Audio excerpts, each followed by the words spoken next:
Kapag umuuwi ang manugang na babae, tumatayo agad ang biyenan mula sa sofa at nauupo sa sahig, kinakabahan at sinasabing hindi ko ito nadumihan. Maingat na sinasabi ng manugang, maupo po kayo sa sofa. Bakit po kayo nasa sahig? Sumasagot ang biyenan, pakiusap. Huwag mo akong sigawan. Pinapakalma siya ng manugang, kumalma po kayo. Hindi ako galit sa inyo. Hindi ko maintindihan kung bakit kayo ganito umasta. Sa tuwing lalapit ako sa inyo, kakaiba ang kilos ninyo at parang natatakot kayo sa akin. Kahit hindi ko naman kayo pinakikitunguhan ng masama. Pakiusap, tumayo po kayo at maupo ng komportable sa sofa. Ngunit ang biyenan, na balisa pa rin, ay nagsabi, aayusin ko ang sofa mo at umalis. Kinabukasan ng umaga, tinawag siya ng manugang para mag-almusal. Kumuha ang biyenan ng isang pirasong tinapay at kinakabahang sinabi, ito na lang ang kakainin ko. Sinabi ng manugang, maupo po kayo sa upuan at sabay tayong mag-almusal. Sumagot ang biyenan, hindi ako uupo diyan. Ayokong madumihan ito. Pinilit siya ng manugang, maupo po kayo sa tabi ko. Ngunit sinabi ng biyenan, hindi ako pwedeng umupo dito.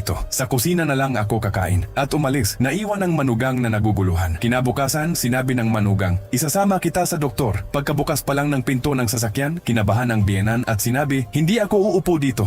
Madudumihan ko ang kotse mo.